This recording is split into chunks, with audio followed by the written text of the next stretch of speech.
Antes do Dr. Geraldo entrar, quero agradecer os colegas que aqui estão, os colegas que vão acompanhar essa live conosco, porque essa foi a forma que a gente encontrou de ficar mais próximo dos nossos associados, ficar mais próximo dos juízes, ficar mais próximo das pessoas que costumam frequentar a Pamages, que costumam frequentar o Tribunal de Justiça. E agora, com tudo fechado, a gente teve que se reinventar, a gente teve que encontrar novas formas de se comunicar, novas formas de se fazer presente. E essa foi uma delas. A gente tem uma agenda longa que a gente vai tentar colocar em prática, essa é só a primeira delas, e a gente vai, se tudo der certo, a gente vai ter várias outras que são do interesse dos nossos associados e dos magistrados em geral. Boa tarde, doutor Geraldo. Olá, tudo bem, Vanessa? Tudo em ordem? Tudo bem? Tudo bem, graças a Deus, tudo em ordem. Pronto. Por aqui também, doutor Geraldo. Agradeço muito a disponibilidade que o senhor teve de participar aqui conosco. Eu não é a primeira live que eu faço, eu não sou, nem pretendo ser apresentadora, nem entrevistadora, então eu chamei mais o senhor aqui hoje, mais para a gente bater um papo do que para fazer perguntas e respostas, mas obviamente um papo que seja do interesse dos magistrados, dos associados da Pamages. Lógico. Eu estava falando para eles, não sei se o senhor acompanhou, que é a forma que a gente tem, primeiro, de ficar mais próximo dos nossos associados, porque a gente está fechado fisicamente, mas não paramos de trabalhar. E segundo, para trazer informações, porque eu acho que o que mais agonia nesse momento é as pessoas ficarem sem informação, não é isso? Sem dúvida nenhuma. Bom, boa tarde a todos. Eu quero dizer que para mim também é um privilégio poder participar desta via, né, que é tão nova para todos nós e que veio para ficar definitivamente nas nossas vidas, não é? E eu acredito nisso, eu acredito, tal como você, que nós devamos, e eu tenho procurado fazer isso, devamos informar sempre, não é? Sejam informações, sejam notícias boas, sejam notícias mais delicadas. Eu acredito que todos nós, no âmbito do Poder Judiciário, sejamos magistrados, sejamos servidores, precisamos ter notícias do que está acontecendo e do que pode acontecer, sem dúvida nenhuma. E é um prazer imenso poder me dirigir não só a você, mas a todos os juízes e a todos que estão presentes ouvindo a nossa conversa. E parece que tem bastante gente. Doutor Geraldo, assim como a Pamages, o TJ também está integralmente fechado, não é? Existe algum serviço sendo prestado presencialmente? Não. Hoje o tribunal está plenamente fechado. Aliás, a partir do dia 25 de março, foi a data em que nós deliberamos que nada mais abriria, né? Não seria prestado nenhum serviço pessoal, presencial. De tal sorte que hoje todos nós estamos em casa, 40 mil servidores, 3 mil juízes, os nossos colaboradores. Logicamente que a Polícia Militar, em número menor, continua preservando os nossos prédios, não é? Mas, na essência, todos nós estamos protegidos nesse momento tão crítico. Doutor Geraldo, e a gente tem visto a publicação da produtividade dos magistrados. Tanto em primeiro e segundo grau, a produtividade tem superado todas as expectativas. A gente viu hoje, inclusive, o senhor comentou no artigo do Estadão, o quanto foi multiplicada pela equipe de TI a possibilidade do acesso à distância, o quanto isso permitiu que funcionários e magistrados acessassem o sistema do TJ via remota, e isso tem importado numa produtividade imensa. Mas, por outro lado, a gente não tem conseguido fazer as audiências. Parece que elas começam agora. Na resolução do CNJ, havia já a possibilidade de fazer audiência pelo sistema fornecido ou pelo Microsoft Teams, como é autorizado aqui no Tribunal de Justiça. Mas nós percebemos que na resolução aqui do Tribunal de Justiça há uma faculdade dos advogados, das partes, de concordarem ou não com a realização da audiência. O senhor, qual é o motivo de necessitar da concordância das partes? O senhor acha que isso talvez não seja um entrave? Na verdade, essa faculdade é de todos, não é? Em primeiro lugar, é uma faculdade do juiz. Se o juiz entender que não há possibilidade ou há risco para a realização daquele ato, é o juiz o primeiro que vai dizer não será feita a audiência, porque mesmo no processo eletrônico é possível se realizar a audiência e é possível a prática de muitos atos presenciais, né? Então, a primeira preocupação nossa foi munir o juiz, e o provimento traz esta particularidade, seja o do CNJ, seja o nosso, de o juiz simplesmente entender que não é viável, não é possível, por quaisquer razões, sejam de ordem técnica, sejam de ordem de risco pessoal, né? Em segundo lugar, com relação aos advogados, nós temos que ter bem presentes que, ainda que os advogados tenham meios de acesso ao sistema, nem sempre será possível trazer as partes, trazer as testemunhas, trazer quem deva ser ouvido, por exemplo, não é? De tal sorte que essa impossibilidade não pode gerar um efeito negativo no direito da parte. Daí porque tanto o CNJ quanto o Tribunal de Justiça entenderam que era caso de deixar essa faculdade a todos. Evidentemente que muito bem exercida e exercida com responsabilidade, logicamente, né? Mas a preocupação primeira, efetivamente, a preocupação primeira foi com os magistrados, para que eles se sintam à vontade de realizar ou não os atos. E me parece que é tudo muito novo, né, doutor Geraldo? Eu acho que como os prazos que tiveram que ser suspensos no início para que as pessoas se adaptassem e agora vão voltar a tramitar, eu acho que com os demais atos processuais, isso também pode acabar acontecendo, até que as pessoas se adaptem, tenham os sistemas e se sintam confortáveis a ingressar, talvez a facultatividade no início e depois que se torne uma prática. A gente viu hoje, inclusive, foi publicada uma lei alterando a lei dos juizados especiais, tornando obrigatória a presença da parte na conciliação. Então, me parece que com o tempo e com a adaptação das pessoas, isso vai se tornar uma prática comum, né? Sem dúvida. Eu acho que até que já é uma prática, se não comum, mas já é uma prática que está na visão de todos nós, não é? Esse período que nós estamos enfrentando, que é um período muito delicado, mas ele veio para quebrar uma série de paradigmas nossos, não é? Se nós tínhamos alguma dificuldade de entender o trabalho remoto, e tínhamos, não é? Porque não era assim que nós fomos formados. Este momento nos mostrou que ele não só é possível, lógico que talvez não na sua integralidade dos servidores, mas ele não só é possível, como ele é benéfico. Ele vem em favor do trabalho do Poder Judiciário, não é? E essas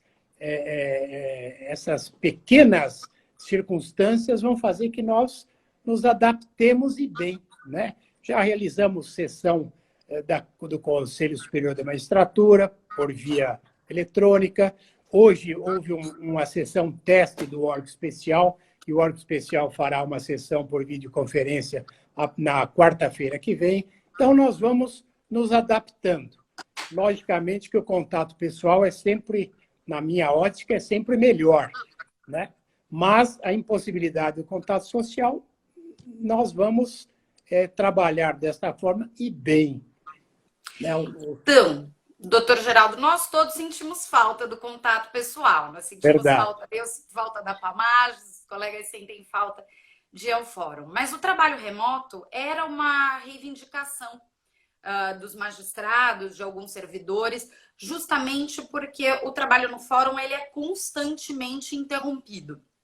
Por motivos justos, não se nega, mas ele é constantemente interrompido. É um trabalho que dispersa muito mais a atenção E alguns juízes e alguns servidores pleiteavam essa possibilidade de fazer o trabalho remoto para render. O Poder Judiciário como um todo sempre foi muito resistente ao trabalho remoto. Não se sabia, a gente não sabia como é que isso funcionaria, qual seria, como regularia a questão, como seria o acesso tecnológico para tudo isso, se haveria sistema para tudo isso. A realidade se impôs, o TJ se reinventou, a nossa rede foi alargada imensamente. Hoje a gente tem, eu vi, a gente chegou a quase 30 mil acessos remotos simultâneos na semana passada. Isso é uma enormidade.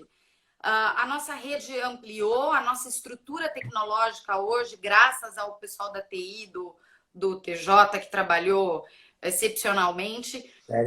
Mas parece que isso mostrou que era uma ansiedade que os magistrados tinham e era justa, porque o trabalho tem rendido muito dentro de casa.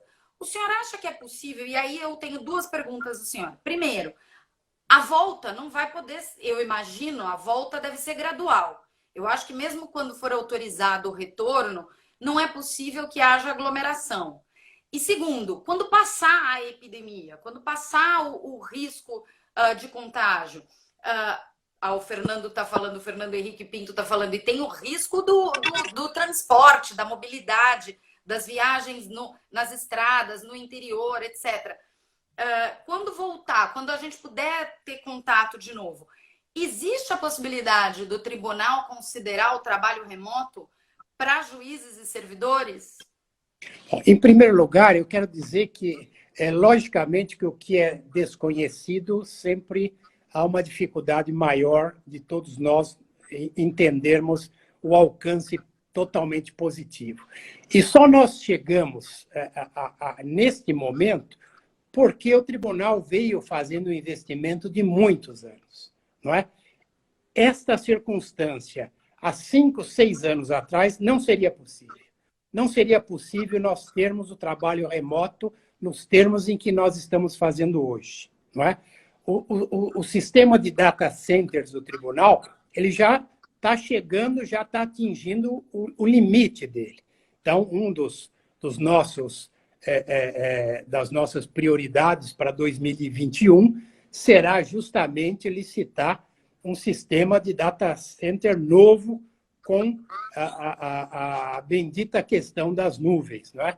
Então, nós vamos dar outro salto de qualidade. Então, se de um lado havia um desconhecimento, de outro lado, ainda que se tivesse uma visão muito objetiva, não seria possível, há 4, 5, 6 anos atrás, fazer o que nós fizemos hoje, indiscutivelmente. Agora, a reabertura do tribunal, nós já começamos a pensar nisso, mas com muita seriedade, evidentemente que tem que ser pensada de uma forma muito tranquila, não é? Porque nós não sabemos, e aí a questão não é só técnica, a questão é de saúde pública mesmo, não é? Nós temos que ter a certeza mais efetiva que for possível, que nós nunca vamos ter uma certeza plena, de que a volta dos nossos servidores, a volta dos nossos juízes será feita de uma forma de que cada um não se coloque frente a esse risco tão grande, não é? Mas vai ser pensado e vamos pensar em conjunto alguma forma e algumas medidas de retorno. Não é? Agora, a questão do trabalho remoto, efetivamente, é uma questão, eu não vou dizer superada, mas é uma questão efetiva. Lógico que nós não vamos poder colocar e manter os 40 mil servidores, os 3 mil juízes em casa. É um fato concreto. Mas, certamente, nós vamos poder qualificar e quantificar quantos servidores e quantos magistrados poderão trabalhar em casa, não é? Em sistema de rodízio, inclusive, porque, na minha ótica, não é bom que nós nos afastemos do dia a dia do fórum, né? A nossa missão, principalmente em primeiro grau, ela diz muito respeito a você estar perto do jurisdicionado, perto das partes, de tal sorte que nós vamos pensar objetivamente nisso. Como fazer? Né? Quanto fazer? Quem pode fazer? Uma comarca que tiver um magistrado é impossível. Uma comarca que tiver 2, 3 magistrados é possível um rodízio. Então, nós vamos trabalhar e vamos pensar juntos. O mais importante é que nós pensemos e trabalhemos juntos, todos dando sugestões e todas as sugestões vão ser sopesadas. Como tem ocorrido, né, doutor Geraldo? Começou com poucos, com rodízio de gente trabalhando, hoje estão todos trabalhando. Começou com os prazos suspensos, agora os prazos retomam em 4 de maio. Começou sem audiências, agora as audiências podem ser retomadas remotamente, como o senhor mencionou no começo, podendo fazer a critério das partes, dos advogados, do magistrado, e aos poucos a gente vai caminhando para um equilíbrio, né? E vai dar tudo certo. O equilíbrio vai chegar e nós vamos continuar muito bem. Doutor Geraldo, o senhor falou agora que essa ampliação da nossa rede foi ao longo de muitos anos, foi um investimento que foi feito ao longo de muitos anos. E para permitir que isso ocorra gradualmente e constantemente, é necessário investimento em tecnologia. Por outro lado, a gente sabe que o Estado vai sofrer uma queda de arrecadação imensa por causa da pandemia, e mesmo antes, já em janeiro, houve um plano de contingenciamento editado pelo Tribunal de Justiça. Esse plano de contingenciamento prejudica o investimento em tecnologia que é necessário para sustentar essa rede, essa melhoria que o TJ de São Paulo quer fazer? Para este ano, sim. Esse plano de contingenciamento que nós tomamos em janeiro, para se ter uma ideia, ele vai permitir que o tribunal tenha um valor de economia da ordem de 304 milhões de reais, não é? Este valor de 304 milhões de reais será decisivo para a implantação desses data center novo com armazenamento em nuvem. Este projeto custa 600 milhões a 700 milhões. Então, esta economia que nós fizemos, ela certamente vai vir em favor de nós mesmos para o ano que vem, para 2021. Se pensou inicialmente em implantar este ano, licitar este ano, mas se chegou à conclusão que 2021 é o ano, e esse de 2021 vai ser efetivamente o ano em que nós vamos licitar, comprar e implantar esse novo sistema que vai nos permitir muitos e muitos anos à frente, com um trabalho extraordinário. Será data centers e sistema de nuvem dos melhores em termos de mundo mesmo. Então, nós temos essa preocupação. Logicamente que não se faz milagre, não é? Principalmente, não se faz milagre com problemas orçamentários. Nós começamos o ano, e eu tenho... É uma norma que eu sigo comigo mesmo, de dar notícia das questões que eu tomo e das formas de se conceber problemas e soluções. Nós começamos o ano com um déficit orçamentário de 292 milhões e o orçamento desse ano foi 300 milhões a menos. Juntando esses números, nós chegamos a 700 milhões de déficit orçamentário. Não é? Os contatos com o Poder Executivo são ótimos. Eles entendem o nosso problema e estavam caminhando num patamar de solução. Evidentemente, com o problema da coronavírus, as questões, embora nós continuemos a conversar, mas essas questões que eu imaginava poder solucionar neste primeiro semestre, certamente ficaram para o segundo semestre, provavelmente setembro, outubro. Não é? Mas a visão do tribunal de implementar o sistema de tecnologia da informação para melhorar o trabalho dos juízes e dos servidores. Isto virá, com toda certeza virá. Imagino, doutor Geraldo. Quando o senhor o senhor assumiu a presidência agora, no começo desse ano, como eu assumi a Pamages, na primeira semana de janeiro. Eu acho que nem nos nossos planejamentos mais criativos a gente imaginou uma gestão como essa que a gente enfrenta agora. Né? A gente tinha muitos planos, tanto o senhor para o tribunal como eu para a Pamages. A gente fez muitos planos para a gestão, a gente quer implantar muita coisa, a gente quer fazer muita coisa. E aí a gente é atropelado pelos caminhos do destino e os planos acabam sendo modificados. Então, eu imagino que os planos do tribunal também devam ter sofrido adaptações. A gente tinha, por exemplo, concurso de juízes, concurso para magistratura já finalizado, concurso para servidores já homologado, que eu estou vendo que tem vários servidores ansiosos aqui assistindo a live para saber sobre o futuro. E eu vi que o plano de contingenciamento ele suspende a nomeação de novos servidores, ainda que por um tempo, né? Nós tivemos que traçar algumas medidas objetivas. Por que são traçadas essas medidas? Porque abril e maio nós estamos trabalhando com a normalidade, não é? Porque março foi um mês muito bom para o Poder Executivo.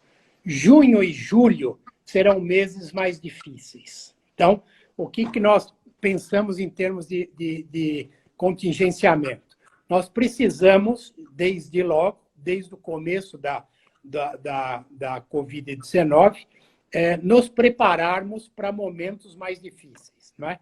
Eu sempre tenho dito que a minha prioridade absoluta em se tratando de tribunal é o salário de todos, é o subsídio de todos. Essa é a minha prioridade absoluta.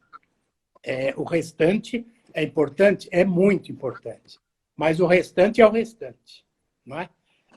Então, nós fizemos esta malha de hipóteses, né? Revendo contratos, restringindo nomeações, readaptando uma série de serviços, para que nós tenhamos meios para, lá para frente, podermos, inclusive, voltar a investir no que nós achamos que é indispensável, não é? E para que nós procuremos defender os nossos servidores, não é? Eu estou, e agora, semana que vem, nós temos outra reunião com o Poder Executivo, que são reuniões de alinhamento, né? Quantas andam os problemas econômicos do Estado de São Paulo? Porque os problemas econômicos de São Paulo são os nossos problemas. Nós não temos uma divisão estanque, Tribunal de Justiça, Poder Executivo, Poder Legislativo e as outras instituições. Não, é um pacote único, não é? Que se dá X para o tribunal administrar os seus bens. Mas, certamente, este pacote depende do êxito e do sucesso do Executivo. Então, nós estamos discutindo quais medidas nós precisaremos ainda tomar em função de junho e julho, que são meses em que há uma previsão de queda do valor de custeio no Executivo de 30%, e em julho 50%. Isso tem reflexos em todos os poderes. Então, nós estamos estudando com muita tranquilidade, pensando nas consequências, mas é importante que todos saibam que esse estudo e esta atenção, ela é constantemente, diariamente, eu estou atento ao que acontece na economia, ao que acontece no âmbito do Poder Executivo. E as conversas têm sido muito francas, muito abertas, muito transparentes do que nós podemos ou do que nós não podemos. E nesta linha é que nós vamos ainda decidir algumas coisas, evidentemente, mas sempre preocupados em fazer as coisas com muita calma, coisas temporárias. Eu não acredito em coisas de longo prazo. Coisas têm que ser sempre temporárias e muito calmas, para que nós possamos, de um lado, ajudar e, de outro lado, não prejudicar ninguém. E nessa toada, doutor Geraldo, Eu sei que o diálogo que o senhor mantém com o Poder Executivo e com o Poder Legislativo é muito bom. Eu acompanhei o seu diálogo na reforma da Previdência, que infelizmente não foi aprovada da forma como nós gostaríamos, mas eu vi que foi mantido o diálogo com o senhor sempre que o senhor procurou. Agora, ultimamente, a gente tem visto que os juízes e os servidores têm trabalhado com muito afinco em casa, desde a primeira semana. Eu me lembro de conversar com um dos seus assessores, o Fernando Tássio, e já na primeira semana, eu acho que era um sábado, inclusive, que a gente falava ao telefone, e ele falava, olha, hoje os acessos superaram 15 mil, hoje os acessos superaram 20 mil. Então, desde os primeiros dias, tanto os servidores como os funcionários arregaçaram as mangas, se adaptaram, criaram uma rotina diferente, começaram a produzir. Isso mostrou a essencialidade do Poder Judiciário, até porque muitas questões são relativas ao Covid. Suspensão de contratos, vaga em hospitais, planos de saúde, bloqueios de estrada, bloqueios de ingresso nas cidades. Tem cidade que bloqueou as pessoas de entrarem. Então, o Poder Judiciário se fez mais necessário do que nunca e esteve mais atuante do que nunca. Além disso, foram feitas várias doações em reversão de penas de prestação pecuniária, doações, convênios com o Poder Executivo Municipal em várias cidades. Itanhaém, por exemplo, fez uma série de doações, tanto doações dentro dos processos, doações fora dos processos. Isso foi feito pelos magistrados, que deram a sua contribuição. Deram a contribuição financeira que foi necessária, a jurisdicional, a institucional. Só que ainda assim, a gente vê na Assembleia, e aí eu vou, como eu falei para o senhor no começo, que era um bate-papo, então eu vou dar a minha opinião sobre isso, e depois eu queria ouvir o senhor, ainda que a gente saia um pouco do tema inicial, que era a digitalização. Me parece muito descabido a gente falar em propostas de diminuir salários de servidores. A gente pode falar em suspensão temporária a gente pode falar em contratos, a gente pode falar em congelamento, eventualmente revisão de contratos, em congelamento. Agora, diminuir salário dos servidores que estão efetivamente atuando, que são essenciais para essa crise, que são tão necessários nesse momento, me parece que, primeiro, é uma política econômica absolutamente equivocada, porque o que a gente precisa é estimular a economia, e a forma de estimular a economia, fazer com que haja dinheiro circulando na medida do possível.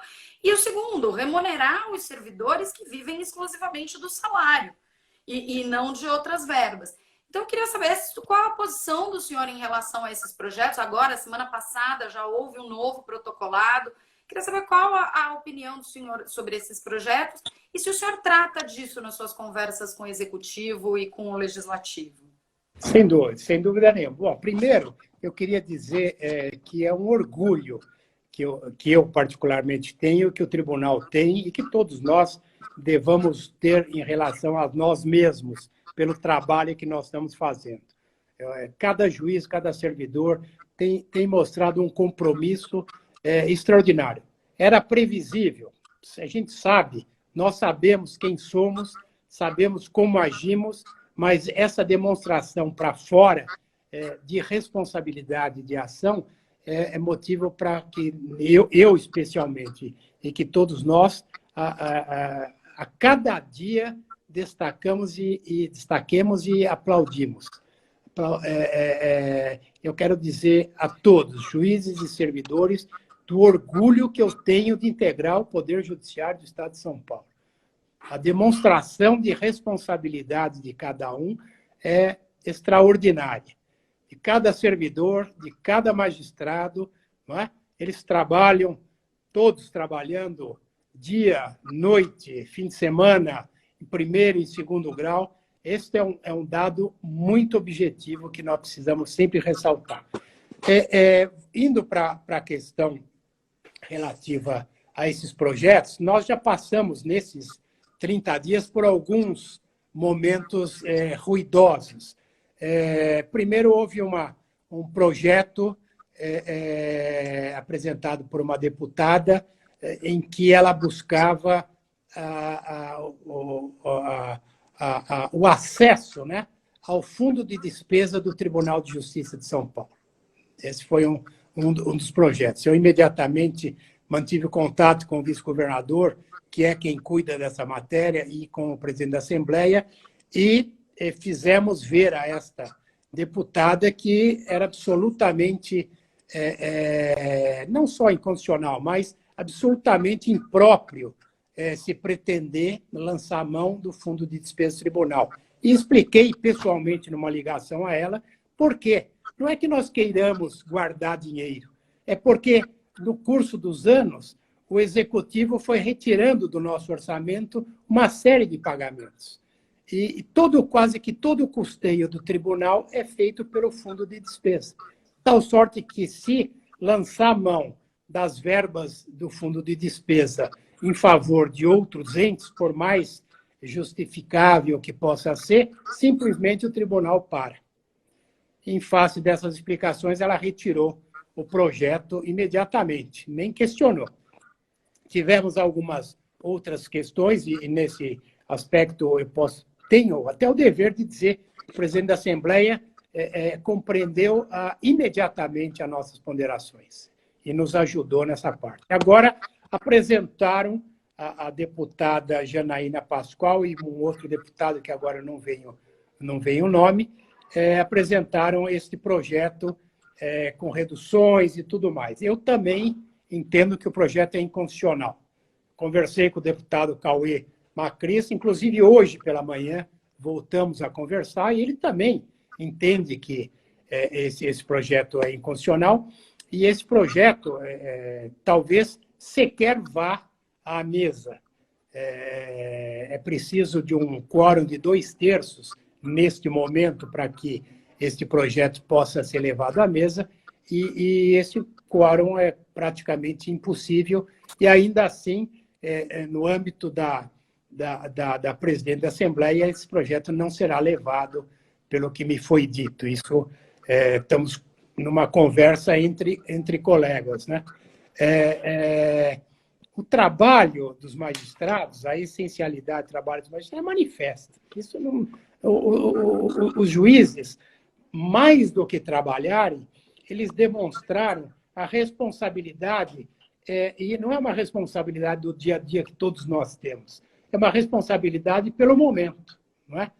Todos nós entendemos que nós estamos vivendo 2, 3, 4 meses diferentes de tudo que nós vivemos até hoje.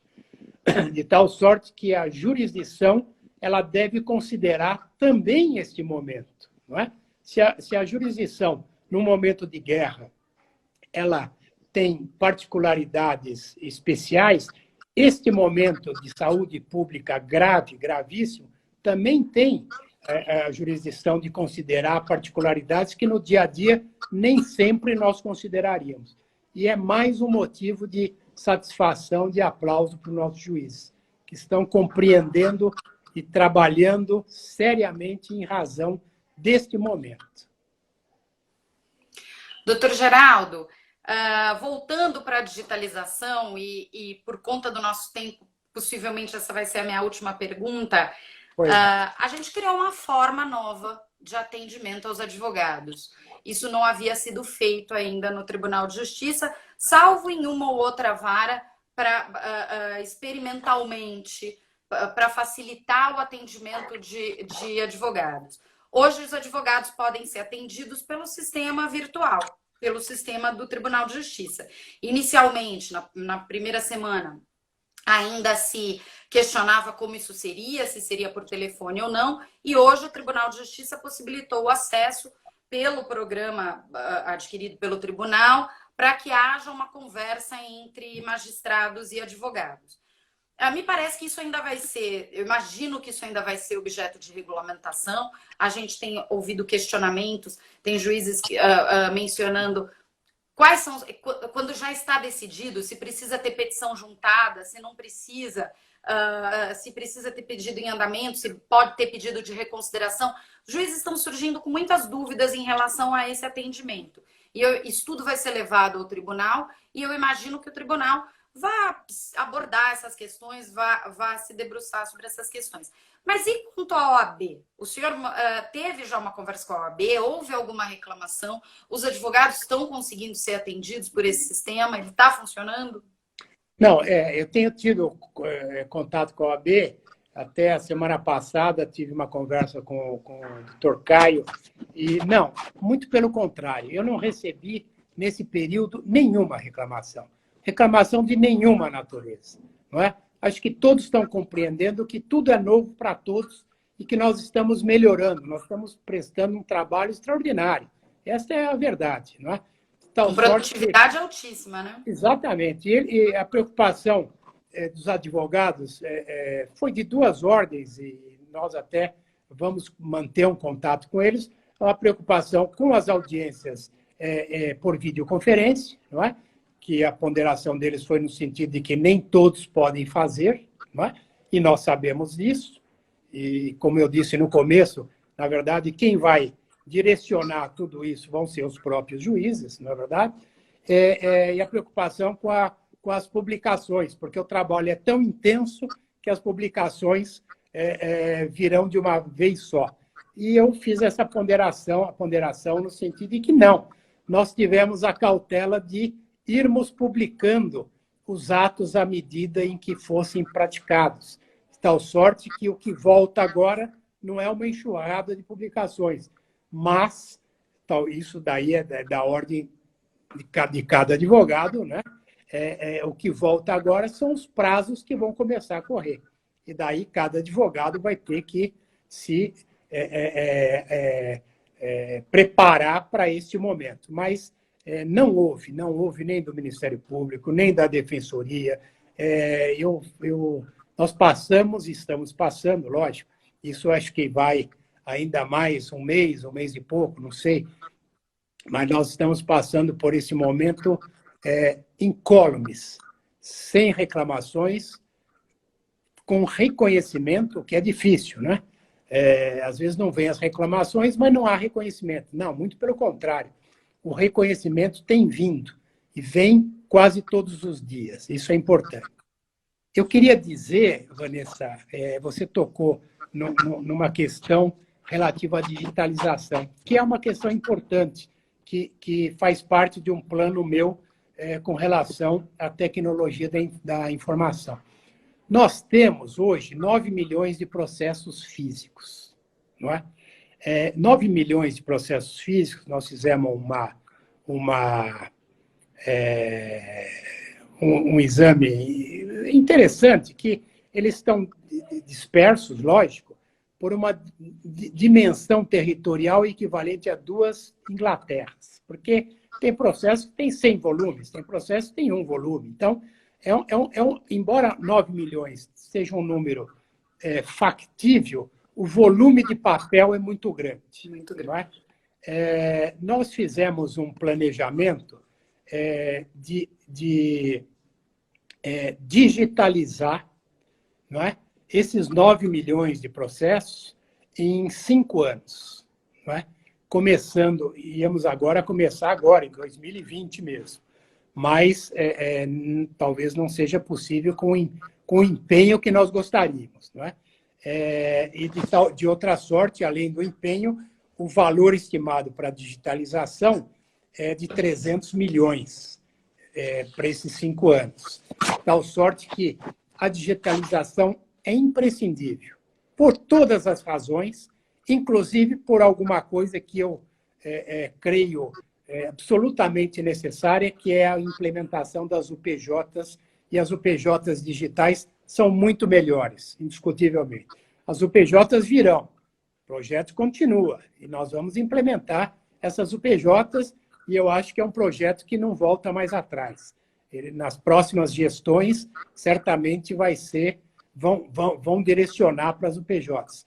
E nós vamos implementar tantas quantas nós pudermos para que esse processo, para esse projeto, seja vitorioso, já vitorioso já é, mas que seja muito eficaz. Mas a digitalização, ela esbarra nessa dificuldade. Excesso de papel, volumes, né? 9 milhões de processos, mas com muitos volumes, né? e 300 milhões para fazer.